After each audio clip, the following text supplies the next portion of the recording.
ప్రస్తుతం మనతో పాటు ఉన్నారు ప్రముఖ జ్యోతిష్యులు వేణుస్వామి గారు. ఇప్పుడు వారితో మాట్లాడి మరిన్ని విషయాలు తెలుసుకుందాం. ముఖ్యంగా మనకెన్నో సందేహాలు ఉంటూ ఉంటాయి, వాటి గురించి అడిగి తెలుసుకునే ప్రయత్నం చేద్దాం. నమస్కారం అండి. నమస్తే తల్లి. ఓం నమో వెంకటేశాయ. వెంకటాద్రి సంస్థానం బ్రహ్మాండే నాసికించిన వెంకటేశ సమోదేవో నా భూతో నా భవిష్యతి. ఇప్పటి వరకు కూడా రకరకాల విపత్తులు అయితే మనం చూసాం. గత ఉగాది మన కొత్త సంవత్సరం నుంచి కూడా ఇప్పటి వరకు చాలా విపత్తులు చూసినాం.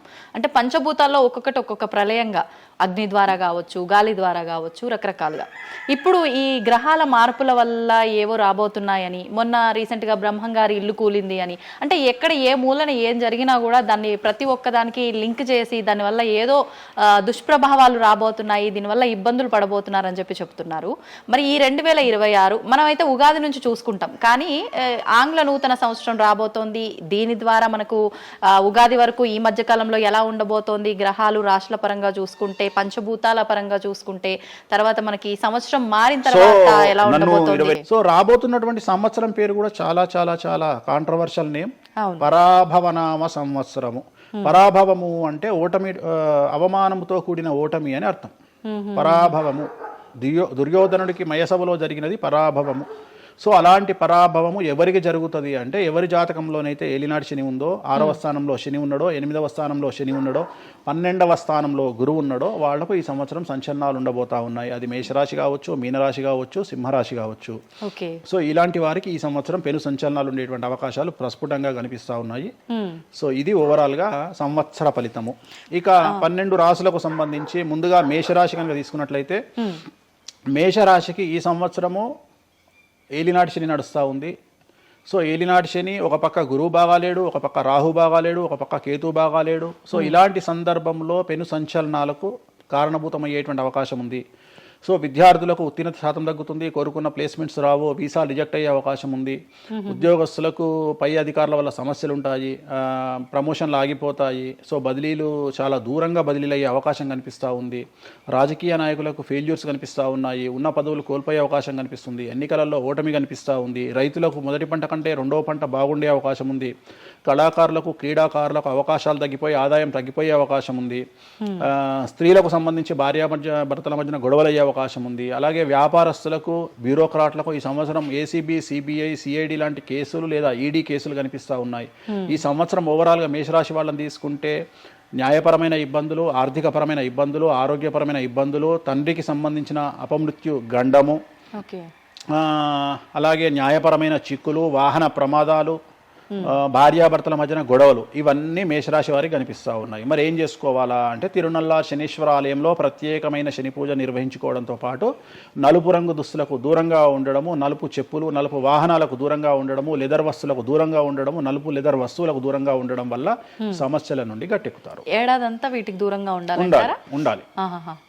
మరి తర్వాత నెక్స్ట్ వృషభ రాశి. సో వృషభ రాశి వారికి ఈ సంవత్సరం 100కు ఇంచుమించుగా 75% అనుకూలంగా ఉంది. రాహువు, కేతువు, గురువు, శని అనుకూలత కనిపిస్తూ ఉంది. చాలా బాగుండబోతా ఉంది. ఈ సంవత్సరం మే నుండి విపరీతమైన రాజయోగం పట్టబోతా ఉంది. చాలా అనుకూలంగా ఉంది. విద్యార్థులకు ఉత్తీర్ణత శాతం ఉంటుంది. స్త్రీలకు అనుకూలమైన ఫలితాలు ఉంటాయి. స్త్రీలకు మీ ఇంట్లో కమాండింగ్ అంతా మీదే ఉంటుంది. రాజకీయ నాయకులకు ఎన్నికలలో విజయాలు సాధిస్తారు. డబ్బులు ఎక్కువ ఖర్చైనా విజయాలు సాధిస్తారు. అలాగే రైతులకు 2 పంటల దిగుబడి, రాబడి బాగుంటుంది. విద్యార్థులకు కోరుకున్న ప్రదేశాల్లో సీట్లు వస్తాయి. ఉత్తీర్ణత శాతం పెరుగుతుంది. అవివాహితులకు వివాహ యోగ సూచనలు కనిపిస్తున్నాయి. సంతానం లేని వారికి సంతాన యోగం కనిపిస్తూ ఉంది. వ్యాపారస్తులకు, అన్ని రంగాల వ్యాపారస్తులకు అనుకూలమైన ఫలితాలు ఉండబోతా ఉన్నాయి. క్రీడాకారులకు, కళాకారులకు అవకాశాలు, ఆదాయము పెరుగుతాయి. ఓవరాల్గా ఈ సంవత్సరం పూర్తి స్థాయిలో మీకు ఎటువంటి సమస్యలు కనిపించడం లేదు. చాలా బాగుంది. కాబట్టి మీకు ఎటువంటి రెమెడీస్ అవసరం లేదు. వీలైతే సోమవారం నాడు శివాలయంలో రుద్రాభిషేకాన్ని నిర్వహించుకోండి. సో నెక్స్ట్ మిథున రాశి.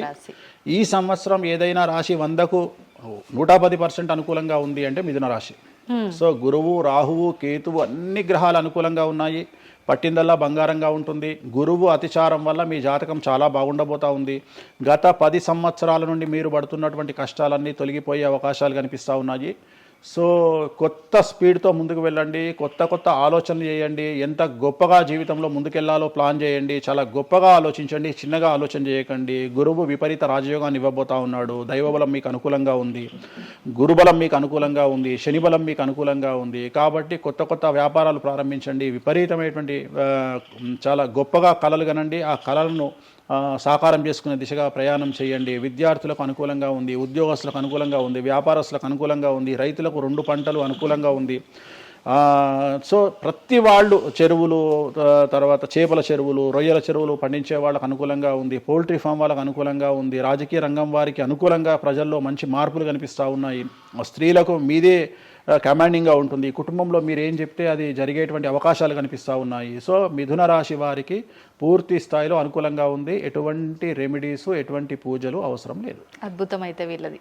నెక్స్ట్ కర్కాటక రాశి. సో నెక్స్ట్ కర్కాటక రాశి. సో కర్కాటక రాశి వారికి కూడా ఇంచుమించు 90% అనుకూలంగా ఉంది. కాకపోతే ఇక్కడ ఉన్న సమస్య ఏంటి అంటే మే వరకు 2026 మే వరకు కొద్దిగా వీళ్ళకు గురువు 12వ ఇంట్లో ఉన్నాడు కాబట్టి కాళ్ళు చేతులు విరిగే అవకాశం ఉంది, దెబ్బలు తగిలించుకునే అవకాశం కనిపిస్తూ ఉంది. జాగ్రత్తగా ఉండండి. సాధ్యమైనంత వరకు yellow colour, lemon yellow colour దుస్తులు ధరించే ప్రయత్నం చేయండి. చాలా అనుకూలంగా ఉండబోతూ ఉంది. రాజకీయ రంగంలో ఉండే వాళ్లకు విపరీతమైనటువంటి విజయాలు సిద్ధిస్తాయి. జనాల్లో అనుకూలమైన వాతావరణం ఉంటుంది. వ్యాపారస్తులకు విశేషించి అనుకూలంగా ఉంటుంది. విద్యార్థులకు అనుకూలంగా ఉంటుంది. అలాగే రైతులకు అనుకూలంగా ఉంటుంది. కళాకారులకు, క్రీడాకారులకు మరీ అనుకూలంగా ఉంటుంది. కాకపోతే ఓవరాల్గా కర్కాటక రాశి వారికి ఈ సంవత్సరం కొద్దిగా శత్రువుల యొక్క బెడద ఒక 10% కనిపిస్తూ ఉంది. కానీ శత్రువులను పట్టించుకోకండి. శని బలం వల్ల వాళ్ళు ఎంత ప్రయత్నాలు చేసినా, రాహు బలం వల్ల వాళ్ళు ఎంత ప్రయత్నాలు చేసినా మిమ్మల్ని ఎవరు ఏమీ చేయలేరు. సో మీరు చేయాల్సింది ప్రతి గురువారం నాడు లెమన్ ఎల్లో దుస్తులు ధరించే ప్రయత్నం చేయండి. అలాగే శ్రీకాళహస్తిలో గురు దక్షిణామూర్తి వద్ద గురువారం నాడు గురుహోరలో గురువుకు అంటే దక్షిణామూర్తికి అష్టోత్తర పూజ చేయించుకోండి. అలాగే పసుపు రంగు పువ్వు ఏదైనా ఉంటే అక్కడ నుండి తెచ్చుకొని ఇంట్లో పెట్టుకోండి. మీకు అనుకూలమైన ఫలితాలు ఉంటాయి. అంటే శని వీళ్ళకి ఫేవర్గా ఉన్నాడు అంటే శని వీళ్ళకి చాలా ఫేవర్గా ఉన్నాడు, రాహు ఫేవర్గా ఉన్నాడు, కేతు ఫేవర్గా ఉన్నాడు, మే నుండి గురువు కూడా ఫేవర్గా ఉంటాడు. అది ఉన్న చిన్న చిన్న ఇబ్బందులకు కూడా ఏమైనా దానాలు అలాంటివి అదే మనం చెప్పినాం. ఎందుకు గురువు లెమన్ ఎల్లో కలర్ గురువుకు దక్షిణామూర్తి సరిపోతుంది, ఇంకా అవసరం లేదు, దానాలు అవసరం లేదు. మరి తదుపరి రాశి. సో నెక్స్ట్ సింహరాశి. సింహరాశికి ఈ సంవత్సరం అష్టమ శని నడుస్తూ ఉంది. గురువు వ్యతిరేకమైన ఫలితాలు, రాహు కేతువు చాలా నెగిటివ్గా ఉన్నారు. సో ఇంచుమించుగా 4 గ్రహాలు వ్యతిరేకమైన దిశలో ఉన్నాయి. అష్టమ శని అంటే తల్లికి ఆరోగ్యపరమైన ఇబ్బందులు ఉంటాయి, మానసికమైన ఇబ్బందులు ఉంటాయి, శారీరకమైనటువంటి అనారోగ్య సమస్యలు ఉంటాయి, అలాగే ఆర్థికపరమైన ఇబ్బందులు, న్యాయపరమైన చికాకులు ఉంటాయి. జాగ్రత్తగా ఉండండి. నలుపు రంగు దుస్తులకు దూరంగా ఉండండి. విద్యార్థులకు సమస్యలు, ఉద్యోగస్తులకు సమస్యలు, వ్యాపారస్తులకు సమస్యలు, ఈడీ కేసులు, పోలీస్ కేసులు, బ్యూరోక్రాట్స్కు సిబిఐ కేసులు, రైతులకు పంటల దిగుబడిలో నష్టము, కళాకారులకు, క్రీడాకారులకు వాళ్ళ అవకాశాలను ఇతరులు దక్కించుకునేటువంటి అవకాశం కనిపిస్తూ ఉంది. స్త్రీలకు భార్యాభర్తల మధ్యన గొడవలు. సో ఓవరాల్గా సింహరాశి వారికి ఏ రంగంలో వారైనా సమస్యలు కనిపిస్తూ ఉన్నాయి. అష్టమ శని ప్రభావం కనిపిస్తూ ఉంది కాబట్టి నలుపు రంగు దుస్తులకు దూరంగా ఉండండి. తిరునల్లార్ శనీశ్వర ఆలయంలో ప్రత్యేకమైన శని పూజను నిర్వహించుకోవడం ద్వారా సమస్యల నుండి గట్టెక్కుతారు. ఓకే. సో నెక్స్ట్ కన్యారాశి. ఈ సంవత్సరం కన్యారాశి వారికి ఇంచుమించు 75% అనుకూలంగా ఉండబోతా ఉంది. శని, అలాగే కుజుడు, రాహువు, కేతువు, గురువు అనుకూలతల వల్ల చాలా చాలా అనుకూలంగా ఉండబోతా ఉంది. ఒకే ఒక్క సమస్య ఈ సంవత్సరం ఉండేది, భార్యాభర్తల మధ్యన ఈగోలు కానీ క్లాషెస్ కానీ వచ్చే అవకాశం ఉంది. సో కాంప్రమైజ్ అవ్వడానికి ప్రయత్నించండి. భార్య దగ్గర భర్త, భర్త దగ్గర భార్య, కాంప్రమైజ్ అవ్వండి. ఈగోలకు పోవద్దు, జెలస్లకు పోవద్దు. ఆర్థికపరమైన అంశాల్లో జాగ్రత్తగా ఉండండి. విద్యార్థులకు అనుకూలత కనిపిస్తూ ఉంది, రాజకీయ నాయకులకు అనుకూలత కనిపిస్తూ ఉంది, వ్యాపారస్తులకు, కళాకారులకు, క్రీడాకారులకు విశేషమైన యోగం లభించబోతూ ఉంది. న్యాయస్థానాల్లో పనిచేసే వాళ్లకు, న్యాయ సంబంధమైన వృత్తిలో ఉండే వాళ్లకు అనుకూలమైన ఫలితాలు ఉండబోతూ ఉన్నాయి. స్త్రీలకు విశేషించి అనుకూలంగా ఉండబోతూ ఉంది. సో ఈ సంవత్సరం కన్యారాశి వారికి పూర్తిగా అనుకూలమైనటువంటి ఫలితాలు కనిపిస్తూ ఉన్నాయి. వీరు చేయాల్సినటువంటి రెమెడీ, సోమవారం నాడు రుద్రాభిషేకాన్ని శివాలయంలో నిర్వహించండి. సమస్యల నుండి గట్టెక్కుతారు. సో నెక్స్ట్ తులారాశి. తులారాశి వారికి షష్టమ స్థానంలో శని కనిపిస్తూ ఉన్నాడు. కాకపోతే గురువు విపరీత రాజయోగాన్ని ఇవ్వబోతా ఉన్నాడు. వీళ్ళకి గురు బలము మరియు దైవ బలం అనుకూలంగా ఉండడం వల్ల మీ జీవితాన్ని కొత్తగా ప్రొజెక్ట్ చేసుకునేటువంటి అవకాశం మీకు దేవుడు కల్పిస్తూ ఉన్నాడు. ముందుకు వెళ్ళే ప్రయత్నం చేయండి. చాలా కొత్తగా మిమ్మల్ని మీరు ఆవిష్కరించుకునే ప్రయత్నం చేయండి. మిమ్మల్ని మీరు కొత్తగా సమాజానికి చూపించుకోండి. దానివల్ల మీ ఆలోచనలు మార్చుకోండి. చాలా గొప్పగా థింక్ చేయండి, గొప్పగా కలలు కనండి, వాటిని సాకారం చేసుకోండి.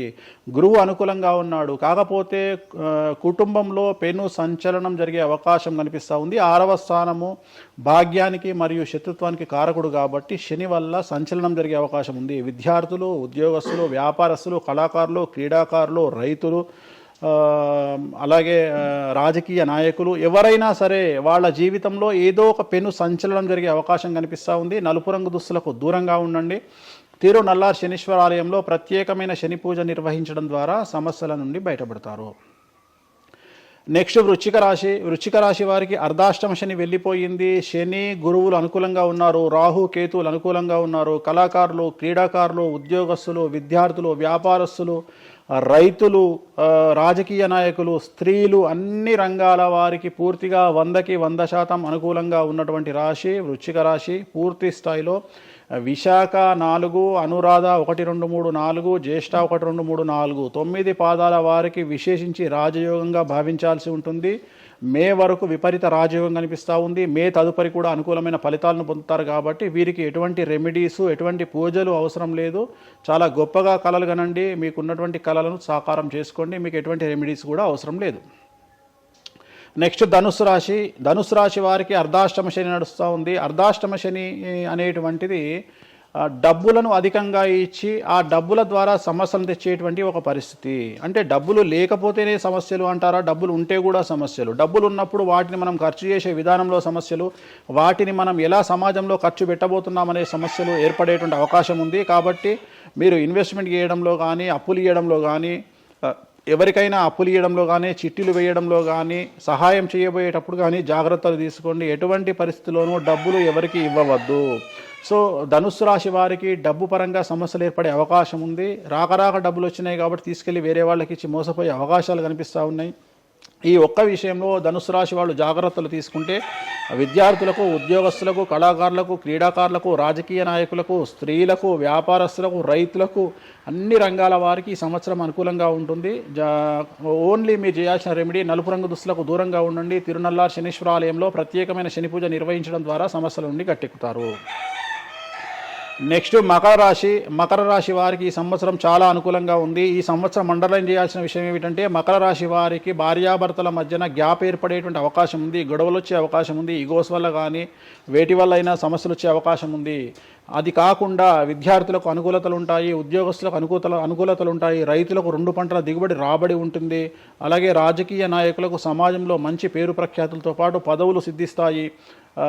రైతులకు 2 పంటల దిగుబడి రాబడి ఉంటుంది. వ్యాపారస్తులకు రూపాయికి 100 రూపాయల లాభం ఉంటుంది. స్త్రీలకు కోరుకున్నటువంటి ఫలితాలు ఉంటాయి. అన్ని రంగాల వారికి అనుకూలమైన ఫలితాలు మకర రాశి వారికి ఉండబోతా ఉన్నాయి. వీరు సోమవారం నాడు శివాలయంలో రుద్రాభిషేకం నిర్వహించుకున్నట్లయితే సమస్యల నుండి గట్టెక్కుతారు. సో నెక్స్ట్ కుంభరాశి వారికి ఏలినాడు శని చివరి అంకంలో ఉంది. చాలా సమస్యలు కనిపించబోతా ఉన్నాయి. కుటుంబంలో ఎవరిని తీసుకున్నా విద్యార్థులు, ఉద్యోగస్తులు, వ్యాపారస్తులు, కళాకారులు, క్రీడాకారులు, రాజకీయ నాయకులు, స్త్రీలు, ఉద్యోగస్తులు, బ్యూరోక్రాట్లు అందరికీ సమస్యలు ఉన్నాయి. వాహన ప్రమాదాలు, పోలీస్ కేసులు, కోర్టు కేసులు, ఆరోగ్యపరమైన ఇబ్బందులు, మానసికమైన ఇబ్బందులు, స్త్రీలకైతే థైరాయిడ్ సమస్యలు, పీసీఓడి సమస్యలు, గర్భసంచికి సంబంధించిన సమస్యలు, మానసికమైన ఇబ్బందులు బాధించే అవకాశం కనిపిస్తూ ఉంది. జాగ్రత్తగా ఉండండి. నలుపు రంగు దుస్తులకు దూరంగా ఉండండి. శనివార నియమాన్ని పాటించండి. సప్త శనివార వ్రతాన్ని పాటించండి. సప్త శనివార వ్రతం అంటే శనివారం నాడు శ్రీ వెంకటేశ్వర స్వామి వారికి సంబంధించినటువంటి వ్రతము. ఇది పుస్తకం మీకు మార్కెట్లో దొరుకుతుంది, తీసుకొచ్చుకొని 7 వారాల పాటు 7 శనివారాల పాటు చేయండి. సమస్యల నుండి గట్టెక్కుతారు. ఇక చివరిది లాస్ట్ది అనేటువంటిది మీనరాశి వారికి ఈ సంవత్సరం జన్మశని నడుస్తూ ఉంది. జన్మశని చాలా డేంజరస్గా ఉండబోతూ ఉంది. ఏ రంగంలో ఉండే వారికైనా ఈ సంవత్సరం సమస్యలు తప్పవు. ఆర్థికంగా, సామాజికంగా, న్యాయపరంగా, ఆరోగ్యపరంగా, వాహన ప్రమాదాలు అవ్వచ్చు, ఆర్థికపరమైన నష్టాలు అవ్వచ్చు, పోలీస్ కేసులు అవ్వచ్చు, ఇంట్లో తల్లిదండ్రులు ఒకళ్లకు ప్రాణగండాలు అవ్వచ్చు, భార్యాభర్తల మధ్యన గొడవలు అవ్వచ్చు. మరీ ముఖ్యంగా ఈ సంవత్సరం మీనరాశి జాతకులు ఉండేటువంటి ఇళ్లలో మగవాళ్లకు సంపాదన లేకుండా ఖాళీగా ఉండడం వల్ల ఆడవాళ్లు మాత్రమే సంపాదించి, ఆడవాళ్ల ఉద్యోగంతో డబ్బులు సంపాదించి, ఆడవాళ్ల అంటే భార్యల మీదనో, ఆడవాళ్ల కూతుళ్ళ మీదనో, తల్లి మీదనో బ్రతికేటువంటి పరిస్థితి మగవాళ్లకు ఉండే అవకాశం ఉంది. కాబట్టి ఈగోలను చంపుకోండి. సో ఆడవారిని ఆడవారి మీద బ్రతకడానికి సిద్ధపడండి, కష్టపడండి, మానసికంగా సంసిద్ధులుగా ఉండండి. అంటే అలాంటి ఒక కండిషన్ ఈ సంవత్సరం ఉండబోతా ఉంది. ఈ ఒక్క సంవత్సరాన్ని కనుక మీరు దాటగలిగితే మీ జీవితంలో మంచి మంచి మంచి పొజిషన్లకు వెళ్తారు. సో నలుపు రంగు దుస్తులకు దూరంగా ఉండండి, రాత్రిపూట ప్రయాణాలు చేయకండి, వాహన ప్రమాదాలు జరిగే అవకాశం కనిపిస్తూ ఉంది, జన సమూహం ఉన్నటువంటి ప్రాంతాలకు వెళ్ళకండి. సో జాగ్రత్తలు తీసుకోండి, నలుపు రంగు దుస్తులకు దూరంగా ఉండండి. తిరునల్లా శనీశ్వర ఆలయంలో ప్రత్యేకమైన శని పూజ నిర్వహించడం ద్వారా సమస్యల నుండి బయటపడతారు. ఇప్పుడు ఈ రాశి ఫలాల్ని ఈ మధ్యకాలంలో చాలా మంది ఫాలో అవుతున్నారండి. ఇది అక్షరం అంటే పేరులో మొదటి అక్షరాన్ని బట్టి ఫాలో అవ్వాలా, లేదంటే డేట్ ఆఫ్ బర్త్ బట్టి వచ్చే రాశిని ఫాలో ఇది అవ్వాలా? పేరులో దాని సంబంధం లేదు, డేట్ ఆఫ్ బర్త్ ప్రకారం చూసుకోవాలి. రెండోది ఇది గోచారం, గ్రహచారం వేరు, గోచారం వేరు. ఇది జస్ట్ గోచారం ప్రకారం ఎలాగైతే మనము సౌరమానం ప్రకారము మనం చూసుకుంటామో అలా ఇది ఓన్లీ చాంద్రమానం ప్రకారము మీ నక్షత్రం ప్రకారం చూసుకోవాల్సిందే. మళ్ళీ వ్యక్తిగతమైన జాతకం వేరు. అంటే ఒక 3-4 రాశులు మినహాయించి అన్ని రాశుల వారికి కొంచెం ఇబ్బందికర పరిస్థితులే ఉన్నాయి. దానికి మీరు చెప్పిన రెమెడీస్ చేసుకుంటే సరిపోతుంది. అసలు నువ్వు జనవరి 1కు ముందు నా దగ్గరికి ఇంటర్వ్యూకి ఎందుకు వచ్చినావు? ఎందుకు రావద్దు? ఉగాది కదా నువ్వు రావాలి. ఉగాదిది సపరేట్, అప్పుడు కొత్త పంచాంగం దృష్ట్యా ఇది సపరేట్. క్వశ్చన్ లేదు. ఎందుకని? తప్పు. దీనికి ఆన్సర్ చెప్పినాకనే ముందరకు పోవాలి మనం. ఉగాది 2026 మార్చి 19 నాడు శ్రీ పరాభవన సంవత్సరం వస్తుంది. దానికి కదా మనం పంచాంగం తీసుకోవాలి. నేను ఎందుకు ముందుగా వచ్చానంటే నేను దానికి ఆన్సర్ చెప్తా. మీరు ఎట్లాగో బిజీ పూజల్లో, మళ్ళీ నాకు అవకాశం దొరుకుతుందో లేదో తెలియదు. కాదు కాంపిటీషన్ జీవితములో నిన్ను నువ్వు నిలబెట్టుకోవడానికి కొత్తదనాన్ని ఎంచుకొని నిన్ను నమ్ముకున్నటువంటి ఓనర్కు నీ పూర్తి కర్త కర్మ క్రియ నీ రిజల్ట్ను ఇవ్వడానికి నువ్వు చేస్తున్నటువంటి ఒక ప్రయత్నం, నిన్ను నువ్వు జనాల్లో కొత్తగా ప్రొజెక్ట్ చేసుకోవడానికి చేస్తున్నటువంటి ప్రయత్నం. అదే ప్రయత్నం వేణుస్వామి చేసిండు కామాఖ్య విషయం. అమ్మా ఇట్లొచ్చారా? అర్థమైందా? కాబట్టి జనాల్లో కొత్తదానంలో కొత్తగా వస్తే నువ్వు గదే యాంకరింగ్ నేర్చుకున్నావు, గాయన గదే అడ్వకేట్ చదువుకుండు, గా టీవీ ఛానల్ గదే చేసింది. మరి గా టీవీ ఛానల్ ఏమో ప్రైమ్ టైమ్ స్లాట్ 2 లక్షలు ఎట్లా పోతుంది? పనికి వాళ్ళ చిన్న ఛానల్ 2000 ఎందుకు పోతుంది అంటే వాళ్ళు కష్టపడడానికి వాళ్ళు చేసిన స్టింగ్ ఆపరేషన్లు కావచ్చు, వాళ్ళు జీవితాన్ని నాశనం చేసిన విధానం కావచ్చు, వాళ్ళకి ఆ పేరు వచ్చింది. సో అట్లనే వేణుస్వామి కష్టపడి ఈ స్థాయికి రావడానికి వేణుస్వామికి అంటూ ఒక బ్రాండ్ ఉన్నది. సో రెండవది, ఇదే సంవత్సరం ఇదే ఛానల్లో 2025 శివ అనే ఒక యాంకర్ కు నేను ఇంటర్వ్యూ ఇచ్చిన. అందులో చాలా విషయాలు చెప్పిన. ఏమేం చెప్పినా, ఈ సంవత్సరము రైలు ప్రమాదాలు ఎక్కువ అని చెప్పిన, విమాన ప్రమాదాలు ఎక్కువ అని చెప్పిన. చెప్పంగా వెనకకించి వచ్చి వీడికి పని పాట లేదు, వీడు పొద్దుగాలు లేస్తే ఇటువే మాట్లాడతాడు అని తిట్టిరు నన్ను.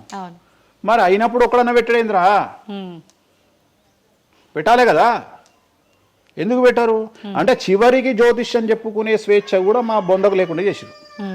జ్యోతిష్యంలో అరే ఇప్పుడు నా సొంత కవిత్వం కాదు, ఎవరిని అడిగినా చెప్తారు. ఈ సంవత్సరం గురువు అధిపతి కమాండర్ కేతువు అన్ని క్లియర్గా ఉన్నాయి. కేతువు అంటే మోక్షకారకుడు, భక్తికారకుడు. ఈ సంవత్సరం 2026లో ఎక్కడైతే జనాలు గుమిగూడు ఉంటారో అక్కడ ప్రాబ్లమ్స్ వస్తాయి. అది రేపు జరగబోయేటువంటి పుష్కరాలు కావచ్చు, రేపు జరగబోయే సమ్మక్క సారక్క పండగ కావచ్చు, లేకపోతే దేవాలయాల్లో ముక్కోటి ఏకాదశి కావచ్చు, ఎక్కడైతే భక్తి భావం ఉంటుందో అక్కడ చాలా పెద్ద పెను ప్రమాదాలు సంచలనాలు జరుగుతాయని శాస్త్రం చెప్తుంది. శాస్త్రం చెప్పినప్పుడు ఆ శాస్త్రాన్ని వేణుస్వామి చెప్తున్నాడు. దీన్ని కూడా తప్పు తీసుకుపోయి వేణుస్వామి ఏలినాడు శని నడుస్తుంది మేషరాశికి, మేషరాశి బాగుండదు అని చెప్పాలి కానీ మేషరాశి సూపర్ స్టార్లు అవుతారని నేనెందుకు చెప్తా అంటే, అక్కడ చూసిన వేణుస్వామి మన ఒక ఆమె నేను మీనరాశి బాగాలేదంటే మీనరాశికి బాగాలేదని చెప్తున్నా వేణుస్వామి ఎక్కడ ఎప్పుడు వేణుస్వామి అని ఇట్లా ఊతుంది, ఇట్లనే ఊతుంది ఆమె, ఇట్లనే అంటుంది వేణుస్వామి చెప్పిండు అని తిట్టింది. నువ్వు నమ్మవమ్మా, ఆమె అమెరికా నుండి పంచుప్రభాకర్ అని ఒక ఆయన ఉంటాడు, ఆయన తిట్టిండమ్మా ఆ బూతులు భగవంతా, నేనైతే తెల్లారి చచ్చిపోతుండే.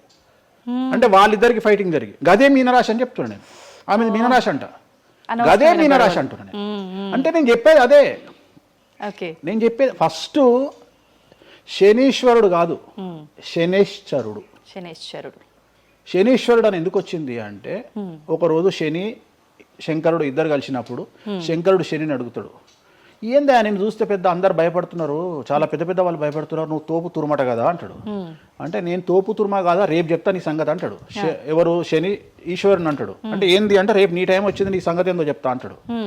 అంటే తెల్లవారి పొద్దున సూర్యోదయానికి శంకరుడు పోయి ఒక చెట్టు తొర్రలో దాచుకొని సాయంత్రం సూర్యాస్తమయం వరకు చెట్టు తొర్రలోనే ఉంటాడు, ఉండి బయటకు వస్తాడు. బయటకు వచ్చిన తర్వాత శని ఎదురుపడితే నన్నేమో చేస్తా అన్నావు కదా, ఏం చేసినావు అంటాడు. అంటే నువ్వు లయకారకుడివి, ప్రపంచాన్ని శాసిస్తావు, ముల్లోకాలను శాసిస్తావు, అట్లాంటి నిన్ను తీసుకుపోయి సూర్యోదయం నుండి సూర్యాస్తమయం దానిక చెట్టు త్వరలో దాచిపెట్టిన ఇంతకంటే నేను చేసేదే ఉంది అంటాడు. ఆట మొదలు పెట్టేశాడు అక్కడ ఆల్రెడీ. అప్పటి నుండి ఆయనకు శనీశ్వరుడు అని పేరు వచ్చింది. Okay okay. సో ఇది జరిగింది శంకరుడికి కూడా జరిగింది, రాముడికి కూడా జరిగింది. సో ఏలినాటి శని పీరియడ్లో, షష్టమ శని పీరియడ్లో బాధలు పడేటువంటి పరిస్థితి ప్రతి ఒక్కళ్ళకు ఉంటుంది. రెండవసారి ఏలినాటి శనిలో మరీ దరిద్రంగా ఉంటుంది. కలియుగంలో దాని తీవ్రత చాలా ఎక్కువగా ఉంటుంది. కలియుగంలో ఫిజికల్ కంటే మానసికమైన దెబ్బలు చాలా ఎక్కువగా ఉంటాయి. జనాలు కొట్టే దెబ్బలు చాలా ఎక్కువగా ఉంటాయి. నరఘోష వల్ల తినే దెబ్బలు చాలా ఎక్కువగా ఉంటాయి. కలియుగ దైవమైనటువంటి వెంకటేశ్వర స్వామి వారికే ఎన్నో రకాల పూజలు చేసి దిష్టి తీయడానికి ప్రయత్నం చేస్తున్న సందర్భంలో ఆఫ్టర్ ఆల్ మానవుల మనమెంత. సో మన మీద ఎన్నో రకాల దుష్ప్రయోగాలు ఉంటాయి, ఎన్నో రకాల నరఘోషలు ఉంటాయి. సో ఇవన్నీ జనాలకు తెలియజేయాల్సిన బాధ్యత ఒరిజినల్ పండితుడిగా, ఒరిజినల్ జ్యోతిష్కుడిగా నా మీద ఉంది. సో సొంత కవిత్వము జనాలకు పాజిటివ్గా చెప్పడానికి నేనేమి ఏమో అంటారు కదా, వ్యక్తిగత ఏదో అంటారు వాళ్ళను, వ్యక్తిగతంగా కౌన్సిలింగ్ ఇచ్చేటువంటి వాడిని కాదు నేను. సో నేను శాస్త్రం ఏం చెప్పిందో నేను దాన్ని మాత్రమే జనాలకు చెప్పడానికి నేను ఇక్కడ ఉన్నా. అంతేగాని క్యాన్సర్ వచ్చిన పట్టుకొని నీకు ఏం లేదు అని చెప్పి వాడిని ఇంటికి పంపించి 2 రోజుల తర్వాత సచ్చేటట్టు చేసేటువంటి నీచుడిని నేను కాదు. క్యాన్సర్ వస్తే క్యాన్సర్ వచ్చింది, ధైర్యంగా బతుకు, ఇంకా బతుకు, నీ కోరికలు తీర్చుకో, అన్ని కోరికలు తీసుకొని సావు అని చెప్తా. రెండవది అన్ని తిని 60 ఏళ్ళు పోతే ఏం తినకుండా 80 ఏళ్ళు బతికితే లాభం లేదు. సో కలియుగంలో ఇవన్నీ సమస్యలు చాలా తీవ్రంగా ఉంటాయి. భార్యాభర్త కారులో పోతే పక్కింటోడు ఏడిస్తొస్తాడు, మంచి కారు కొనుక్కుంటే ఏడిస్తొస్తాడు, ఒక పిల్లగాడు మంచి ఉత్తీర్ణత శాతంలో పాస్ అయితే ఏడిస్తొస్తారు, మంచి ఉద్యోగం వస్తే ఏడిస్తొస్తారు, ఒక పొలిటికల్ బాగుంటే తెస్తాడు, ఒక యాంకర్కు డబ్బులు వస్తే తెస్తాడు. సో ప్రతి దగ్గర ఏడుపు ఏడుపు ఏడుపు జలసు అనేటువంటిది రాజ్యమేలుతున్నటువంటి సందర్భంలో తెలుగు రాష్ట్రాలలో అది పీక్ స్థాయిలో ఉండేటువంటి పరిస్థితులలో నిజాలు చెప్పి జనాలని భయానికి దూరంగా ఉంచాల్సినటువంటి బాధ్యత నాది, జరగబోయే నష్టం నుండి కాపాడాల్సినటువంటి బాధ్యత నాది అని ఇంతమంది రాళ్ళేసినా, ఇంత చెండాల పనులు చేసినా, వ్యక్తిగతంగా నన్ను విమర్శలు చేసినా నేను ఎవరిని వ్యక్తిగతంగా విమర్శించడం లేదు. ఎందుకంటే ప్రతి ఒక్కడి ముడి కింద ఖచ్చితంగా సమస్యలు ఉంటాయి. ఈ శుద్ధపూస ఎవడూ కాదు. నాకంటూ నెల రోజులు పక్కకు తీస్తే ఒక్కొక్కటి జాతకాలు చెప్పగలుగుతా అందరివి. నేను వాటి జోలికి బోదలుచుకోవట్లేదు. శాస్త్రం ఏం చెప్పిందో శాస్త్ర ప్రామాణికంగా నేను జనాలకు తెలియజేయాలని కోరుకుంటున్నా. సో లాస్ట్ ఇయర్ ఎట్లా జరుగుతుందో 2025లో అనుభవించిన కష్టం కంటే 2026 ఎక్కువ, 2026 కంటే 27 ఎక్కువ, 27 కంటే 28 ఎక్కువ.